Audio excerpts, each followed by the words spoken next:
Ngobras di Rasika. Ngobrol asik di Rasika. Apapun infonya, sampaikan ke Rasika.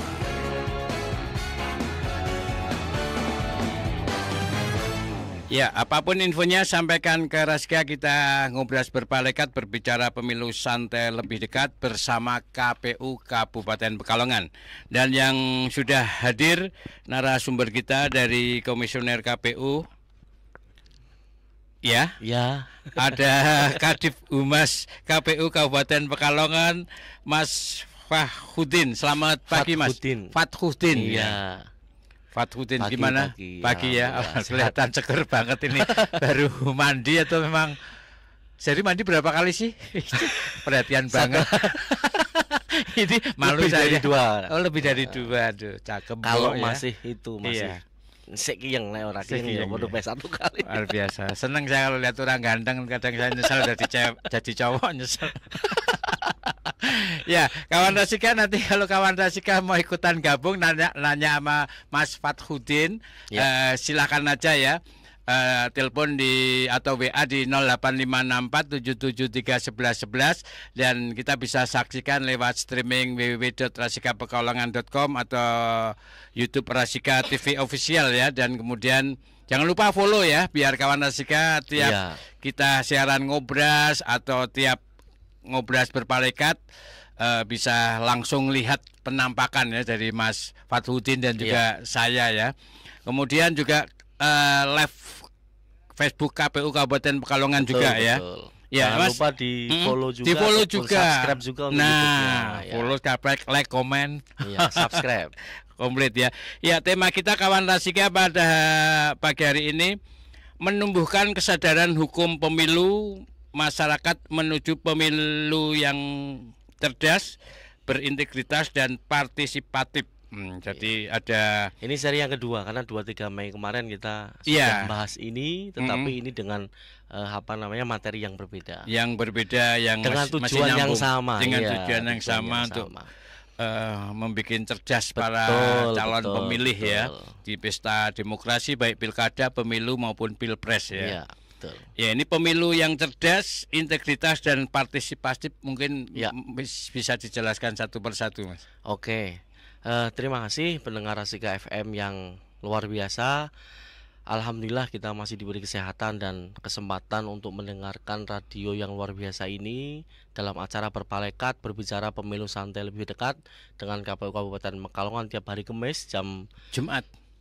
Oh iya maaf ya, Jumat. Ya. Jumat. Karena masih terngiang-ngiang di tiap kegiatan kami itu ada Kamis sesuatu. Oh, Kamis sesuatu. Zoom-nya masih setiap hari Kamis sesuatu, walaupun sekarang Kamis kemarin ada di KPU RI, kemudian ada undangan KPU RI, dirubah hari Jumat. Jadi masih terngiang Kamis meneh. Tiap hari Jumat jam 10 sampai jam 11 siang ya. Iya. Oke. Pada kesempatan kali ini kita akan melanjutkan materi yang karena dulu di 23 Mei kalau tidak salah kami telah menyampaikan terkait dengan bagaimana menjadi pemilih yang cerdas, integritas dan partisipatif. Ini part 2 ataupun to be continued. Karena nek koyo film-film ataupun sinetron itu kalau ada bersambungnya itu menarik. Iya, menarik. Wah, iki bahas apa lagi itu nanti? Oh, kok yang kedua ternyata apakah sama ataupun ada berbeda? Betul, penasaran. Nah, tujuannya adalah sama, agar menjadi pemilih yang cerdas, yaitu menggunakan hak pilih secara bijak dan bertanggung jawab. Itu yang penting. Kemudian secara yang kedua, bijak dan bertanggung jawab. Iya, sesuai dengan hati nuraninya, tidak ada intervensi dari manapun kan begitu. Kemudian yang kedua adalah berintegritas, terjaminnya hak konstitusional pemilih, dan partisipatifnya adalah keterlibatan aktif masyarakat mulai dari persiapan, kemudian pelaksanaan pengawasan, karena menjadi pemilih yang cerdas, integritas dan partisipatif itu tidak cukup dengan seri 1, seri 2 saja, tetapi harus continue. Dan mudah-mudahan nanti tiap hari Jumat ini Rasika luar biasa bisa memberikan penyambung lidah kami kepada pemilih untuk bisa ataupun masyarakat untuk bisa mendengarkan dan menjadi pemilih yang cerdas dan integritas serta partisipatif. Iya, dan kita sebagai pemilih punya hak pilih, kemudian juga hak untuk nyoblos ya. Betul. Dan kalau saya melihat pergerakan mahasiswa yang misalnya demo-demo, memilih itu hak bukan kewajiban. Betul. Jadi kalau misalnya tidak memilih ya hakku, nggak wajib. Apa nggak mungkin bisa ditingkatkan? Jangan hak aja, karena kalau hak aja kan menunggu kesadaran, himbauan. Betul. Tapi kalau wajib mau nggak mau. Nah, terus hak tidak kalau mencoblos itu juga hak juga kan. Di satu sisi negara demokratis itu kan tidak. Kenapa sekali lagi dulu di 23 Mei lah kami bahas kenapa menjadi hak bukan kewajiban. Kalau kewajiban itu dirasa menjadi sesuatu yang berat. Sampean wajib ini, sampean wajib ini, sampean wajib ini, dan ada ada sanksi yang diberikan ketika kewajiban itu dilanggar. Tapi kalau hak itu seakan-akan bahwa saya itu mendatangi TPS untuk melaksanakan pemilihan ataupun pencoblosan itu secara hati nurani, kemudian tidak ada intervensi dari manapun dan tidak menjadi beban. Walaupun sekali lagi kita tidak bisa memberikan sebuah sebuah punishment kepada mereka yang tidak melaksanakan itu, tetapi kita menyampaikan bahwa satu suara saja itu penting. Beda satu suara, beda 2 suara, 3 suara itu kan berpengaruh bagi calon pemimpin kita di masa yang akan datang. Begitu. Mungkin ibaratnya hak itu ya ini kebutuhanmu, kebutuhan kita. Betul kita. Karena yang akan kita pilih siapapun itu menentukan kehidupan Kabupaten Pekalongan, Jawa Tengah ataupun Indonesia secara umum kan. Jadi sayang kalau misalnya sampai tidak memilih, nggak mencoblos. Meskipun terkadang ketika dalam pemilihan itu, waduh, ini kok nggak sesuai dengan harapan saya. Tapi kan memang dipilih dari yang misalnya yang terburuk diambil yang terbaik, ya kan, yang gitu, baik kan? Diambil yang paling baik. Yang baik diambil yang sedikit madorotnya diambil yang banyak madorotnya diambil yang sedikit. Nah, itu ya kawan Rasika. Jadi itu penting banget ya, karena betul untuk kehidupan kita ya kan. Meskipun kadang orang urip yo golek pangan dhewe, tapi jangan itu ya, karena kebijakan-kebijakan itu mempengaruhi hidup kita, misalnya bansos, kemudian jalan, itu kan itu kalau kita nggak milih lah nggak akan diperhatikan, ya kan. Oke. Terus Pak Fatkudin, kenapa sih kesadaran hukum masyarakat dalam pemilu menjadi sesuatu yang penting untuk terus disuarakan dan ditumbuhkan bahkan lewat talkshow seperti ini? Terkait dengan ini, talkshow semacam ini, bahwa yang jelas terkait dengan KPU itu aktif di media sosial, termasuk ke media lokal, termasuk Rasika FM dan seterusnya, sebagai bentuk kampanye edukasi pemilu kita. Tiap hari Jumat jam 10 sampai 11 ini, saya yakin masyarakat menanti terkait dengan apa sih yang akan disampaikan KPU terkait masalah pemilu ataupun pengetahuan pemilu, pengalaman pemilu yang sudah dilaksanakan secara evaluasi ataupun yang nanti akan dilaksanakan. Bahkan nanti rencana kami divisi hukum, dalam hal ini saya akan menyampaikan di materi selanjutnya di Rasika 88,9 FM ini terkait dengan putusan 135 dari MK yang membedakan antara pemilu dengan pemilu kada. Nah, nanti stay tune saja tetap di Rasika berikutnya. Makanya sekali lagi bahwa pentingnya terkait dengan Rasika menyuarakan ini, kemudian dari KPU, tidak hanya dari KPU saja tetapi dari media-media lokal seperti Rasika ataupun yang lainnya, itu sangat membantu kami dalam proses bagaimana menjadikan pemilih itu cerdas, integritas dan partisipatif. Terus ini kaitannya dengan soal literasi digital dan informasi hoax.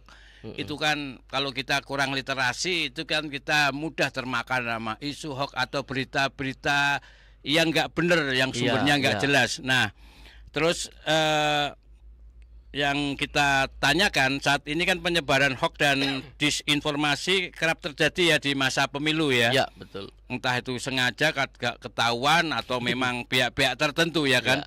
Dan sejauh mana KPU melihat urgensi peningkatan literasi digital masyarakat untuk menghadapinya? Iya, menurut saya literasi digital sekarang ini sangatlah penting. Karena apa? Karena memungkinkan individu untuk berinteraksi secara efektif tanpa harus keluar rumah, ngirit biaya, Dan semua orang saya yakin punya media sosial masing-masing. Jenengan punya mulai dari Facebook, bahkan punya fake Facebook mungkin ya. Instagram juga fake akunnya punya lebih dari satu, YouTube-nya punya, Twitter-nya punya. Apa yang disampaikan di medsos itu tidak serta-merta harus kita harus kita telan mentah-mentah. Makanya literasi digital itu sangat penting. Yang pertama terkait dengan bagaimana kita mengakses, kemudian memahami, evaluasi menggunakan informasi digital secara bijak dan kontributif itu salah satunya dengan cara yang pertama, akses informasi terkait dengan literasi digital itu sangat luas. Semua orang bisa mengakses dimanapun, kapanpun, dan dimanapun, kapanpun, dan kapanpun dan di waktu kapanpun gitu ya. Kemudian murah meriah karena setiap orang pasti punya medsos. Kemudian komunikasinya lebih efektif, meningkatkan keterampilan dan efisiensi kerja, berpikir kritis dengan cara saring dulu sebelum sharing, saring dulu sebelum kita share, kemudian kita laksanakan sosialisasi kepada pemilu. Bahkan yang menarik kemarin, pentingnya literasi digital, kita fokus dan konsen terkait dengan itu. Kita kemarin membuat video di IG dan alhamdulillah tembus 18,9 ribu penonton ataupun tayangan. Itu literasi media ya? Iya, literasi media. Oh, karena tim apa tuh? Ceritanya tentang apa? Cerita tentang putusan 135 terkait dengan pemilu yang tadi saya sampaikan. 135 terkait pemilu yang di 2029 itu pemilu dipisah, kemudian pemilu kada dipisah. Yang dulu itu adalah 5 surat suara, yang ke depan itu 4 surat suara, 2 tahun kemudian itu 3 surat suara. Untuk mulai dari DPR provinsi, DPRD kabupaten, gubernur dan bupati atau wakil bupati. Jadi luar biasa nanti. Iya, artinya masyarakat memang tadi yang dikatakan Mas Fathudin ya, bahwasanya saring dulu sebelum kita nge-share ya. Saring dulu sebelum sharing ya. Oke, itu mungkin bisa diketahui misalnya ini tentang KPU ya, kita kunjungin website KPU atau media sosialnya KPU. Betul, jangan begitu mudah percaya berita dari manapun, karena memang media informasi atau medsos itu kan banyak banget. Itu apalagi yang tidak terpercaya seperti yang baru-baru kita buat. Kita buat konten dimanapun, kemudian apapun. Jadi ada beberapa trik terkait dengan bagaimana kita mengetahui hoax. Itu adalah yang pertama, kita harus verifikasi sumber berita. Kalau sumber beritanya dari misalkan apalah gitu kan, yang abal-abal itu bukan dari misalkan Rasika ataupun KPU ataupun yang lainnya, itu kita harus aware dulu. Oh, ini jangan-jangan benar atau tidak, kan begitu. Kemudian yang kedua, kredibel atau tidak itu beritanya. Kalau kredibel itu artinya apakah ada informasi yang lain yang sama terkait dengan hal tersebut atau tidak. Oh, tadi sumbernya. Iya, sumbernya dulu. Kemudian kredibelnya terkait dengan redaksinya ataupun beritanya benar atau tidak. Kemudian masyarakat itu harus menyaring ataupun tabayun terlebih dahulu. Misalkan terkait si A punya kasus seperti ini, benar enggak itu? Kalau kita bisa cara dengan tabayun ataupun klarifikasi, itu lebih baik. Kemudian yang ketiga, tanda pengenalan informasi palsu seperti tata bahasa yang buruk, misalkan ujaran kebencian menggunakan kata-kata kotor, itu bisa jadi salah satu cara menanggulangi apakah itu benar atau tidak. Kemudian yang selanjutnya, gambarnya diedit atau tidak. Sekarang kan gampang membuat gambar, bahkan video ya, pakai EI itu ya. A1 tulisannya A1 itu. Oh ya, EI itu kan sudah kelihatan seperti nyata, tetapi mau masuk mau ke pasar wilayah desa pakai helikopter, pernah lihat ya? Itu pesawat juga, pesawat dan seterusnya, itu kan menjadi ini benar atau tidak, kan masuk akal atau tidak. Kemudian yang selanjutnya adalah masuk akal atau tidak. Masuk akal atau tidak? Iya, termasuk apakah itu kita mudah percaya atau tidak, itu masuk akal atau tidak. Jangan-jangan ini menjadi permasalahan ketika kita orang masuk akal gitu. Makanya kita cari dulu. Makanya kita sisakan ruang akal sehat kita. Karena saya pernah juga lihat itu ada gubernur ngomong gini, gubernur Jawa Timur, Jawa Tengah, gratis DP motor, cicilannya dibayar betul. kita. Ternyata semua. Iya, dan banyak yang percaya. Saya lihat komennya, saya pengen caranya gimana. Nah itu akan dimanfaatkan oleh oknum-oknum. Betul iya, sekali, betul. Di antaranya jangan mudah percaya. Kalau nggak masuk akal. Jangan mudah percaya, karena sekarang banyak orang yang begitu dapat langsung di-share. Iya, betul. Wah, aku dapat dari sebelah. Diajak diskusi nggak dapat dari sebelah, tapi sebelumnya ya harus disaring dulu, kan, dulu. Itu sumbernya kredibel atau enggak tadi ya. Betul. Oke, dan berikutnya ini. Sejauh mana nih KPU menggandeng media sosial atau media lokal seperti Rasika FM untuk kampanye edukasi pemilu? Iya. Tapi sebelumnya kita break dulu, Mas Fadudin ya. Siap. Dan kawan Rasika sekali lagi yang mau ikutan gabung nanti bisa tanya-tanya atau WA di 085647731111. Rasika FM.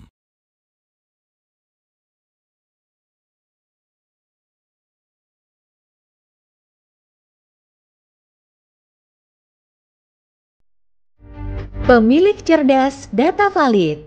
Inovasi kemudahan akses data pemilih untuk masyarakat melalui Cek DPT online. Komisi Pemilihan Umum bertugas menyelenggarakan pemilu dan pemilihan. KPU Republik Indonesia serta KPU pada 38 provinsi dan 514 kabupaten kota melayani partai politik peserta pemilu dan melayani masyarakat menggunakan hak pilihnya. Salah satu tantangan terbesar dalam pemilu di Indonesia adalah sulitnya masyarakat mengakses informasi daftar pemilih tetap atau DPT. Dahulu pengecekan hanya bisa dilakukan secara manual melalui papan pengumuman di kantor desa, kelurahan, atau kantor perwakilan Republik Indonesia di luar negeri. Cara ini menyulitkan masyarakat dan membuka celah risiko data tidak valid, data ganda, atau bahkan hilangnya hak pilih. Kini di tengah meningkatnya jumlah pemilih dari generasi milenial dan Gen Z yang terbiasa dengan dunia digital, hadir sebuah solusi inovatif. Cek DPT online.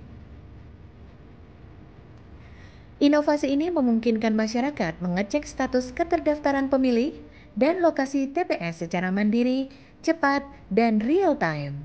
Cukup dengan NIK dan koneksi internet. Tak hanya itu, jika ditemukan kesalahan data atau tidak terdaftar, pemilih dapat langsung menyampaikan tanggapan melalui fitur lapor pemilih, disertai dokumen pendukung. Data ini kemudian diverifikasi oleh petugas KPU Kabupaten Kota, lalu diintegrasikan ke sistem Sidali, dan diperbarui kembali di Cek DPT online. Proses ini memperkuat akurasi, efisiensi, dan kepercayaan publik terhadap data pemilih. Hasilnya, dalam 7 hari menjelang pemilu terakhir, akses pengguna mencapai lebih dari 44 juta kali. Tingkat partisipasi pemilih mencapai 81%, melampaui target nasional. Inovasi ini juga memberi solusi untuk pemilih di luar negeri, khususnya yang tinggal di area yang jauh dari pusat kota, serta menjawab kebutuhan layanan digital 24/7 yang aman dan transparan. Dengan integrasi Sidali, data kependudukan, dan saluran umpan balik digital, Cek DPT online hadir sebagai sistem layanan demokrasi modern, mudah diakses, inklusif, dan partisipatif. Diperkuat oleh berbagai regulasi dan kerjasama lintas lembaga seperti Kemendagri, Kemenlu, BSSN hingga BRIN, inovasi ini dipastikan terus. Sampaikan ke Rasika.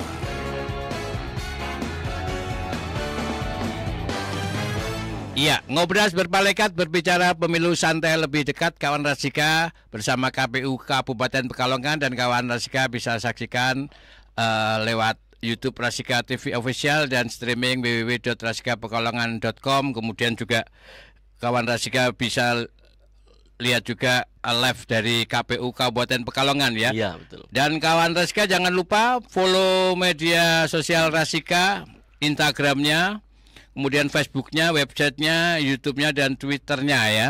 Jadi kawan Rasika kalau pas live kayak gini juga bisa mengikuti langsung ya.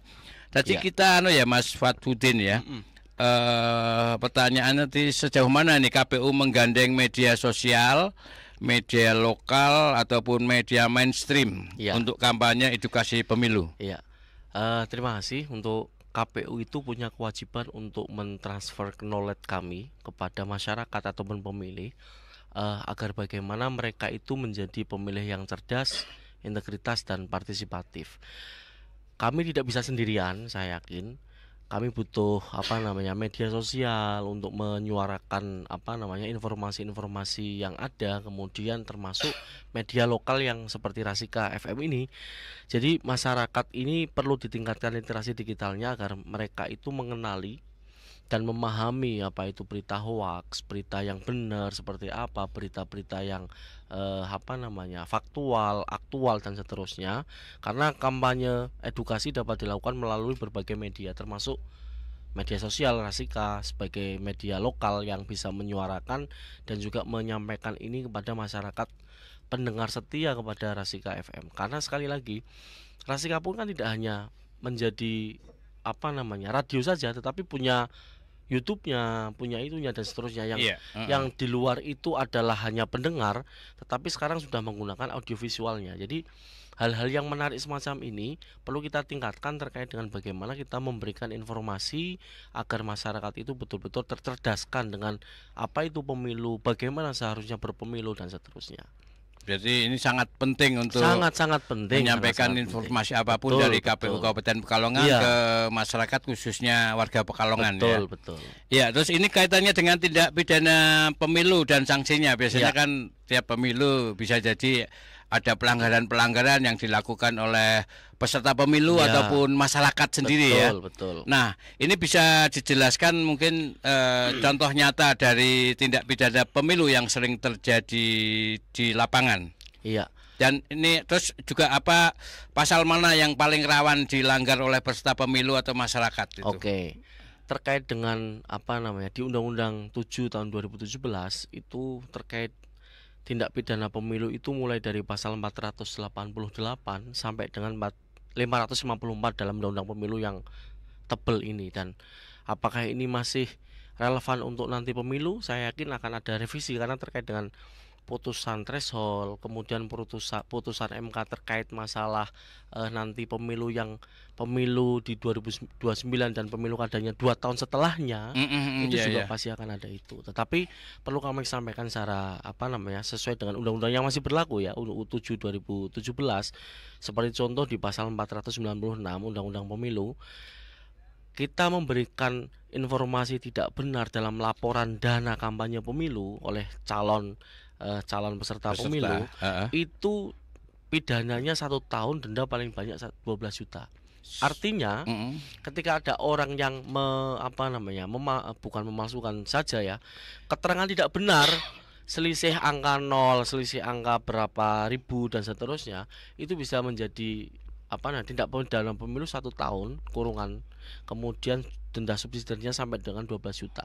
Dan pernah ada yang melanggar kemudian kena sanksi? Untuk di Kabupaten Pekalongan sampai dengan saat ini kami belum punya kasus itu sampai dengan sekarang. Kemarin pun semuanya alhamdulillah lancar, mereka tuntas karena harus ada harus kita cross check dan verifikasi betul dari bukan KPU tetapi oleh KAP yang ada di kantor akuntan publik yang kita datangkan dari berbagai daerah untuk bisa mengaudit itu. Itu dari peserta pemilu? Iya, mengirimkan data ke kami, kemudian kami diaudit oleh KAP ataupun kantor akuntansi publik yang betul-betul diaudit, tidak hanya ini benar nih, ini benar. Nggak cuma diaudit, percaya aja ya, termasuk verifikasi mendatangi betul, ya. Jadi memang butuh kecermatan ya. Iya. Kemudian misalkan ada lagi di 488 misalkan nih, dari segi pemilih ada yang mengisi tidak benar data pemilih, saya sebagai pemilih misalkan di pasal 203 itu kurungan paling lama 1 tahun, denda 12 juta. misalnya saya Misalkan pemilih dia tidak berhak di Kabupaten Pekalongan, Heeh. dibuatkan segala sesuatunya agar berhak, maka Mm-mm. dia itu yang bersangkutan kena, yang itunya juga kena. 1 tahun dan denda paling banyak itu 12 juta. Oh, misalnya saya KTP-nya Semarang. KTP-nya Semarang, Terus katakanlah. saya kepingin milih di sini. Milih di sini dengan tanpa info pindah pemilih ataupun tanpa mengganti KTP sebelumnya, pindah domisili. Heeh. Terus bikin KTP. Bikin UAS yang abal-abal dan seterusnya, iya, mendatakan itu ke kami, maka siapapun itu kena 1 tahun atau denda paling banyaknya 12 juta. Iya kan? Oh, iya. Karena itu bisa menguntungkan salah satu paslon, merugikan paslon yang lain, kan begitu kan? Iya. Iya. Jadi yang sudah terjadi pelanggaran pemilih selain itu ada juga ya kayak gitu ya. Kalau yang ada itu banyak kemarin. Biasanya itu apa contoh nyatanya? masalah perusakan APK.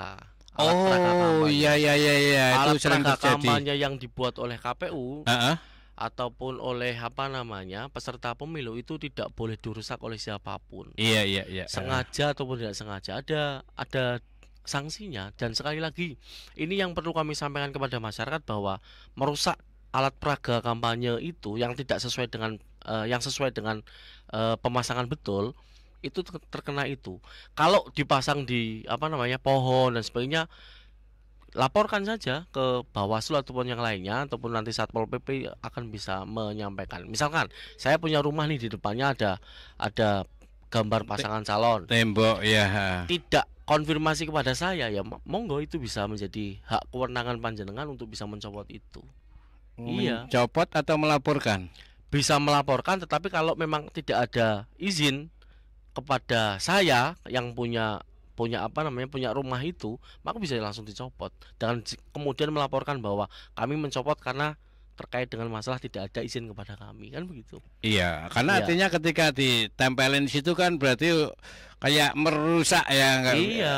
Lemnya itu nempel merusak, Betul, apalagi betul. lu aku kalau kamu masang yang pas dengan selera saya, pilihan saya sih nggak apa-apa misalnya ya kan.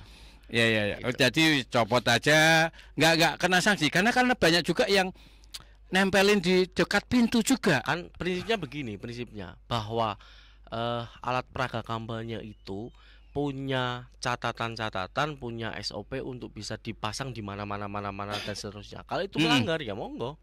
Tetapi kalau itu tidak melanggar sesuai dengan SOP yang ada, kemudian sengaja dirusak, itu kena pidana. Oh iya, di tempat umum. Kalau di tempat kita ya dicopot ya. Iya, karena kan harusnya kan mereka izin kepada Iya, yang terjadi kadang asal tempel ya kan. Iya. Ya, jadi kalau kita kawan Rasika ada yang kayak gitu, kita copot aja nggak masalah karena nggak izin ya. Iya, Tapi jangan dirusak terus dikasih sepeda, kasih brengos atau kasih apa. brengos ataupun kasih tulisan apa itu malah akan bermasalah ya. Akan bermasalah ya. Ya. Oke, berikutnya nih ya.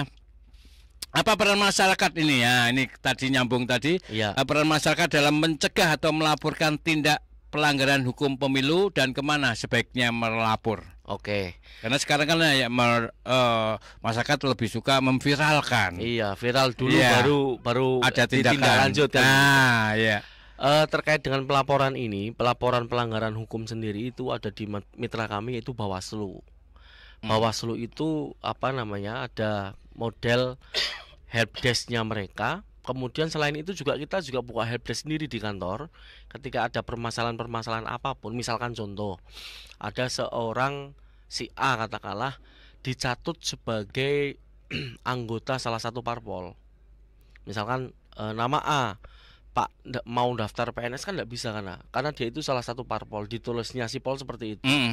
Kemudian bagaimana dia itu memberikan bagaimana dia itu menyampaikan haknya untuk bisa kita buka helpdesk di kantor sesuai jam kantor. Kalau di kalau di tahapan itu 24 jam kali 7 hari.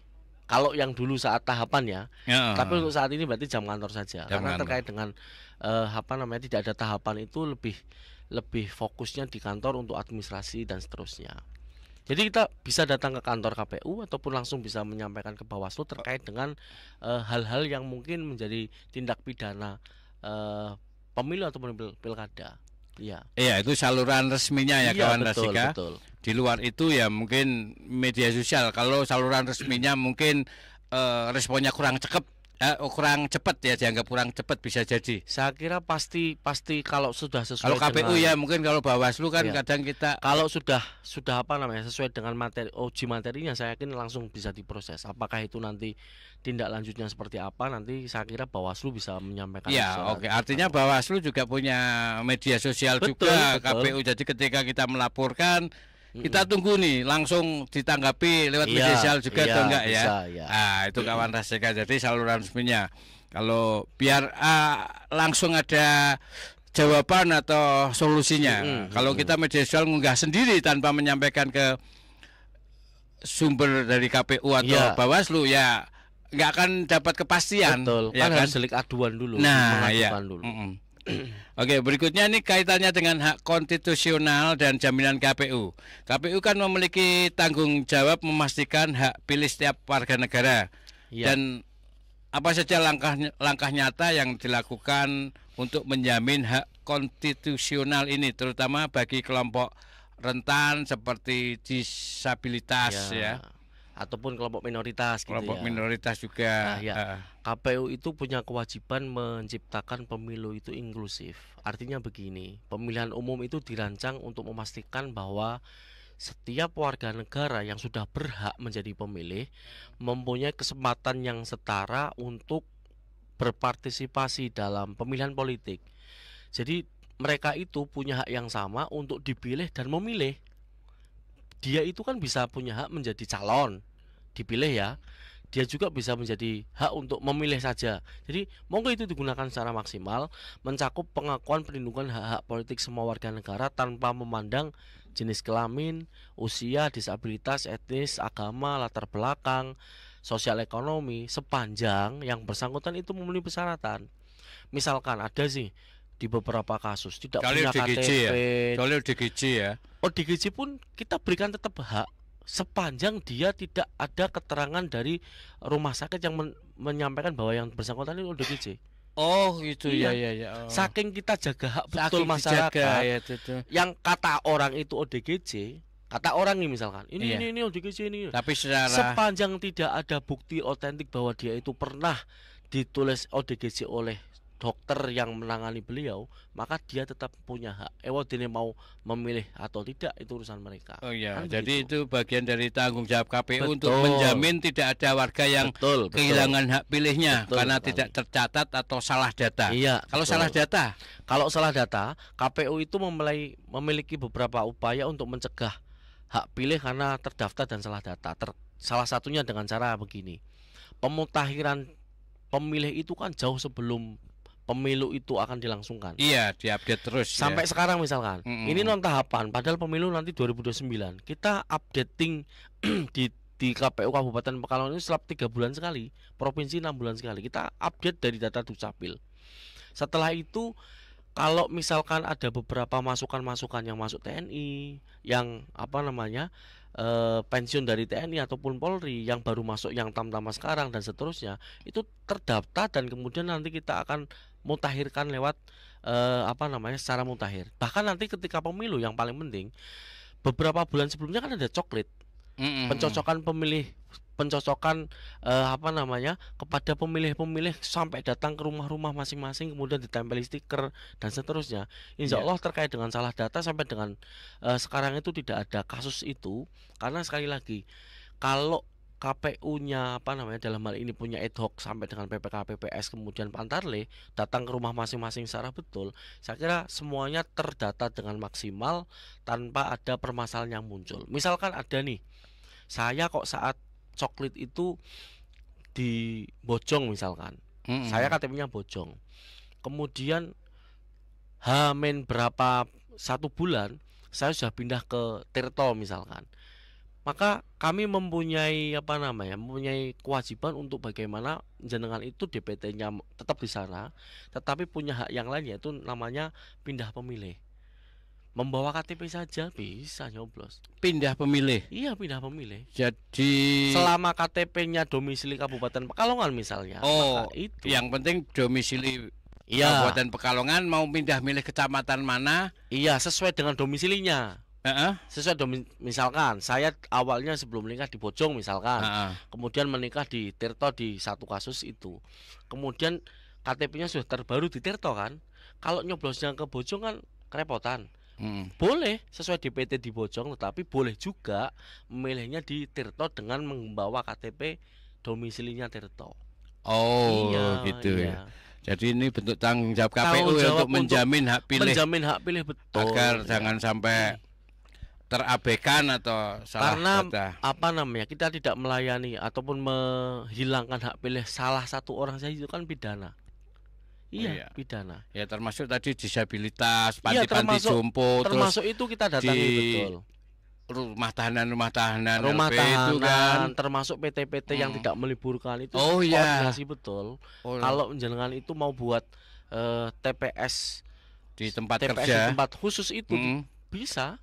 Iya. Tapi beberapa yang kita datangi itu ya kita libur Pak. Jadi nanti sebelumnya pulang, kemudian ataupun kita geser ke TPS-TPS. Tapi ada juga itu yang diadakan, kalau di LP itu mesti diadakan di situ ya. Kalau di Kabupaten Pekalongan tidak ada LP.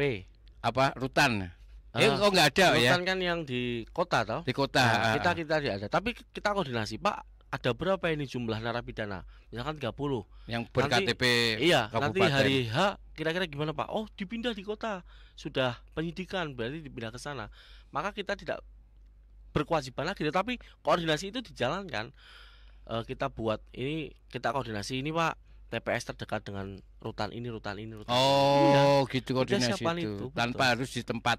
Bisa itu. Di tempat itu, bisa tidak, karena ada syarat khusus untuk TPS khusus itu minimal 100 orang. Oh iya, syarat dan ketentuan berlaku. Dan ketentuan berlaku. Jadi minimal tetap di sekitarnya misalnya. Iya, misalkan kalau digeser ke yang lainnya boleh. Di RSUD juga sama. Itu pindah pemilih. Pindah pemilih ya. Pindah memilih ya. Ya, oke. Ini katanya pemilu hari Rabu nih dan strategi partisipasi ya, tadi kan sesuai tema kita kan ada partisipasi ya. Iya, betul. Kenapa sih pemilu kok diadakan selalu hari Rabu? Ya kan kita juga ingat Jumat Keramat KPK, ya kan? Semua kan pada milih hari, ya kan? Kenapa kok nggak hari Rabu, misalnya nggak hari Sabtu atau Minggu pas libur? Apa ada strategi khusus nih di balik pemilihan hari Rabu? Apa kayak Rabu itu kayak sakral? Kok Rabu? Gitu. Kalau Sabtu kan enak. Perusahaan liburan pas gitu libur ya. Nyantek, kumpul sama keluarga. Ini berarti Mas Jamil itu salah satu yang aware terkait dengan kok nangopo hari Rabu. Karena tidak semua orang itu ngeh dengan pemilu ki apa tiap hari Rabu ya.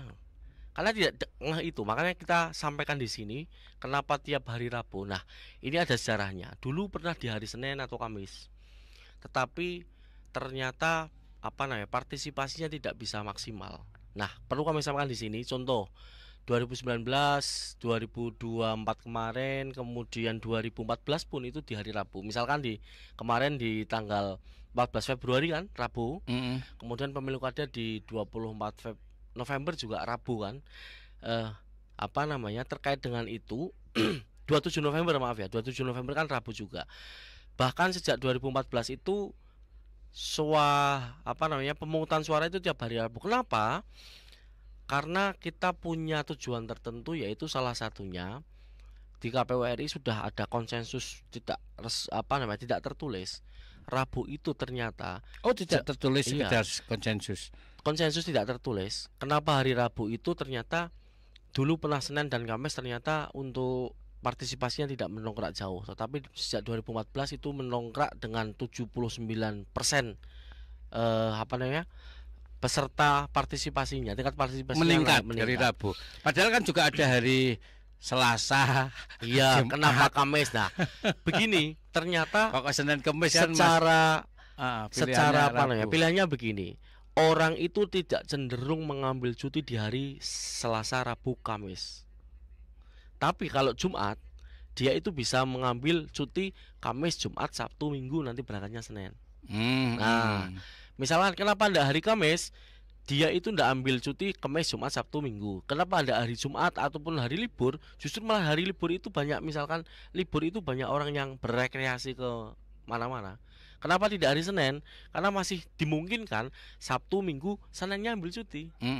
Nah, hal itu menjadikan kenapa Rabu di tengah-tengah antara weekday tapi di tengah-tengah itu tidak banyak orang yang akan mengambil cuti terkait dengan hari Rabu tersebut, Mas. Ini tidak tertulis tapi ternyata jitu dilaksanakan oleh KPU RI, bahkan partisipasinya setiap pemilu itu meningkat. Jadi akhirnya diambil Rabu karena memang keberuntungannya ibaratnya ya, memang hari Rabu hitung-hitungan untuk ambil cuti dan tidak cutinya itu lebih sedikit hari Rabu. Iya. Oke, terus ini dan netral dari gangguan keagamaan. Misalkan hari Sabtu ada yang itu, Kamis ada yang puasa, Senin ada yang itu, bisa jadi, Minggunya ada yang libur, ada yang ke gereja dan seterusnya. Jumatnya ada yang ke Jumatan dan seterusnya. Ini menjadikan poin penting terkait kenapa hari Rabu.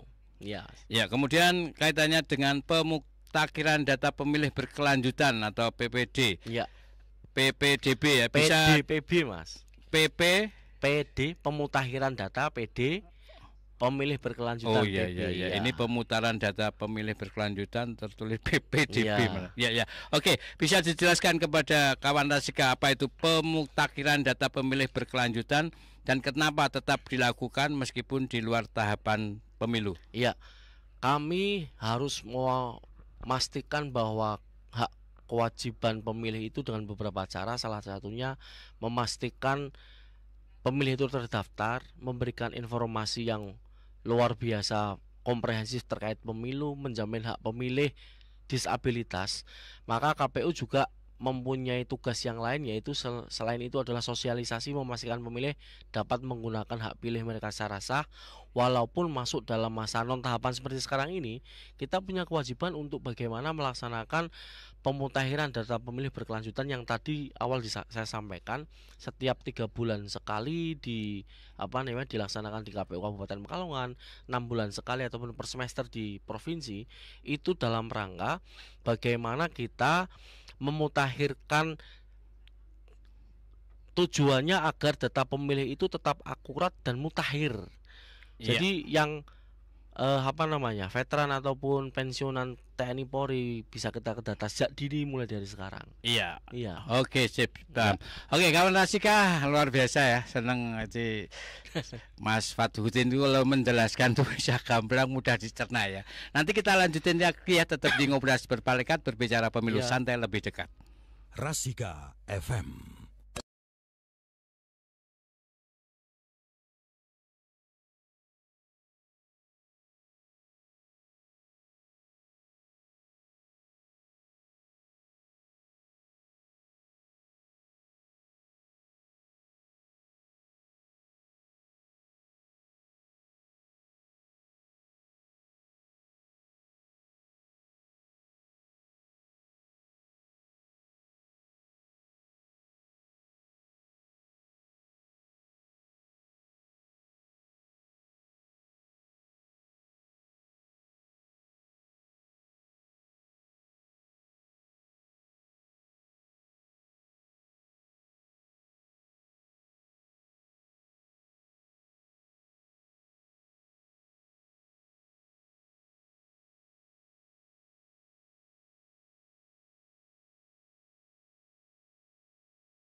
Inilah Ngobras di Rasika. Ngobrol asik di Rasika. Apapun infonya, sampaikan ke Rasika.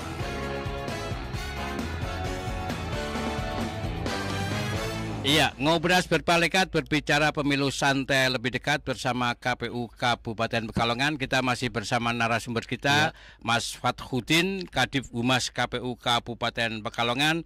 Dan tema kita tadi menumbuhkan kesadaran hukum pemilu masyarakat menuju pemilu yang cerdas, integritas dan partisipatif seri 2 ya. Karena berkelanjutan terus ya. Betul. Oke, dan ini kita lanjutkan lagi nanti sekaligus closing statement Mas ya. Siap. Bagaimana nih jika ada masyarakat yang pindah domisili atau baru memenuhi syarat sebagai pemilih dan bagaimana cara melaporkannya ke KPU. Dan terakhir mungkin sekaligus closing statement tadi ya. Pesan apa yang ingin disampaikan kepada pendengar Rasika FM agar menjadi pemilih yang sadar hukum, bijak dan aktif dalam menyambut pemilu dan pilkada mendatang. Silakan. Oke, terima kasih Mas Jamil terkait dengan saat non tahapan semacam seperti sekarang ini.